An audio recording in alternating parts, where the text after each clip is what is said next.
ఎప్పుడూ కూడా శాంతి భద్రతల పరిరక్షణలో లోపం అనేది జరిగితే చంద్రబాబు ఏ రోజుని సహించరు. ద్వారంపూడి చంద్రశేఖర్ రెడ్డి వీళ్ళని ఎప్పుడు అరెస్ట్ చేస్తున్నారు? దీని మీద మీ అనుకూల మీడియాలోనే స్పెక్యులేషన్స్ నడుస్తున్నాయి. ఇదిగో ఇవాళ రేపు అరెస్ట్ చేయబోతున్నాం. మీడియాలో స్పెక్యులేషన్స్కి చంద్రబాబు నాయుడు గారి పరిపాలనకి సంబంధం ఉండదు సార్. మిగతా పాలకులు లీకులు ఇచ్చుకుని మేము వచ్చేస్తున్నాం అని చెప్పొచ్చు, కానీ చంద్రబాబు నాయుడు గారు డే 1 నుంచి చెప్తున్నారు. ఎందుకంటే జగన్మోహన్ రెడ్డి అనే వ్యక్తి 5 ఏళ్ళలో ఏ ఒక్కరోజు మీడియా ఫేస్ చేసింది లేదు, మీడియా మోహన్ చూడలేదు, మీడియాతో మాట్లాడలేదు. కానీ చంద్రబాబు నాయుడు గారు అడుగున మీడియాతో మాట్లాడుతున్నారు. తిరుపతి దర్శనానికి వెళ్ళినప్పుడు మీడియాతో మాట్లాడారు, పోలవరం వెళ్ళినప్పుడు మీడియాతో మాట్లాడారు, బాధ్యతలు స్వీకరించినప్పుడు మీడియాతో మాట్లాడారు. అన్ని సందర్భాల్లోనూ మీడియా మిత్రులు ఈ ప్రశ్న అడిగారు. మీరు ఏదైతే సోకాల్డ్ నాయకుల పేర్లు చెప్పారో వాళ్ళ మీద యాక్షన్ ఉంటుందా, మిమ్మల్ని ఎంత అల్లరి చేశారు, మిమ్మల్ని ఎంత ఇబ్బంది పట్టారు, పెద్దిరెడ్డి రామచంద్రారెడ్డి అట్లా చేశాడు, లేకపోతే పెద్దిరెడ్డి రామచంద్రారెడ్డి గారికి చంద్రబాబు నాయుడు గారికి మధ్య శివ సినిమాలో ఉన్న సీక్వెన్స్లు చాలా ఉన్నాయంటగా, అలా అని వచ్చింది. వాళ్ళిద్దరు విద్యార్థి సంఘ నాయకులుగా ఉన్నప్పటి నుంచి పోరాటాలు అయితే ఉన్నాయి చెప్తున్నాను కదా. దాని గురించి చాలామంది ప్రశ్నించినప్పుడు ఆయన ఒకటే చెప్పారు, ముందు పరిపాలన కోసం మేము దృష్టి పెట్టాలి, మేము కక్ష సాధింపు ధోరణి కాదు. ప్రజలు మాకు 164 సీట్లు మా కూటమికి కట్టబెట్టారు. ఇది చాలా కీలకమైన బాధ్యత.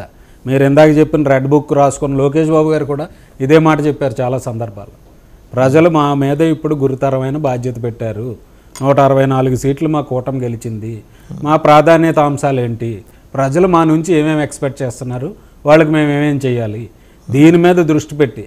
అందుకే చెప్తున్నా 1వ తారీఖు వస్తుందని, కానీ పెన్షన్లు ఇవ్వాలి, ఈ పెన్షన్లు ఎట్లా ఇవ్వాలి అనే దాని మీద బడ్జెట్ పూలింగ్ చూసుకున్నారు, జీతాలు చూసుకున్నారు.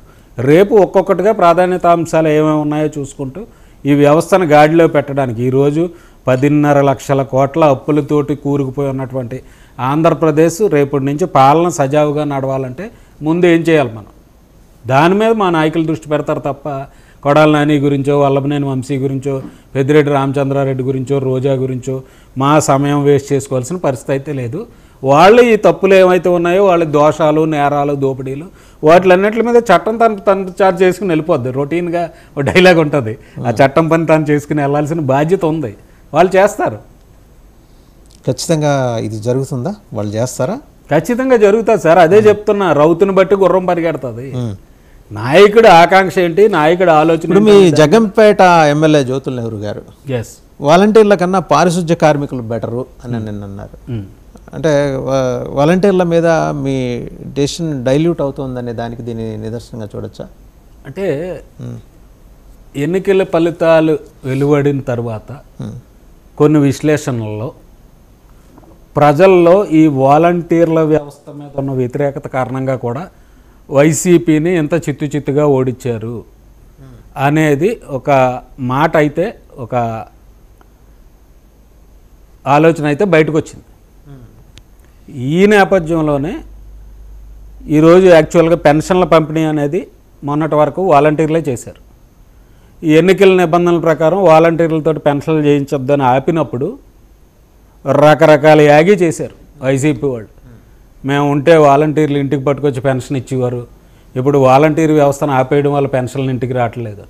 కానీ ఆ సందర్భంలో మా నాయకులు ఒక మాట చెప్పారు, సచివాలయ సిబ్బంది ఉన్నారు, వాలంటీర్లు కాకుండా గ్రామ స్థాయిలో దాదాపుగా 15-18 శాఖల సిబ్బంది పరోక్షంగా ప్రత్యక్షంగా పనిచేస్తూ ఉంటారు, వాళ్ళందరూ సేవలు వినియోగించుకుని కూడా ఇంటింటికి తీసుకెళ్ళవచ్చు అని. అది ఎలా సాధ్యం అని చెప్పిన మనుషులకి ఈరోజే చూసుకోండి, ఈరోజు జరిగిన పెన్షన్ల పంపిణీ అనేది దాదాపుగా 65 లక్షల మంది వివిధ వర్గాల ప్రజలకు పెన్షన్లు అందినాయి. ఈరోజు వెళ్ళి చెక్ చేసుకోమనండి, దాదాపుగా ఈరోజు 80% పెన్షన్ల పంపిణీ పూర్తయింది అనేది మీరు మా పార్టీ యంత్రాంగం చెప్తున్నారు. చూస్తున్నారు సతీష్ గారు, ఆయన వెళ్ళి ఒక పూరిగేట్స్లో కూర్చొని వాళ్ళతో మాట్లాడటం అంటే జన ముఖ్యమంత్రి అయినా కార్పొరేట్ ముఖ్యమంత్రి కాదు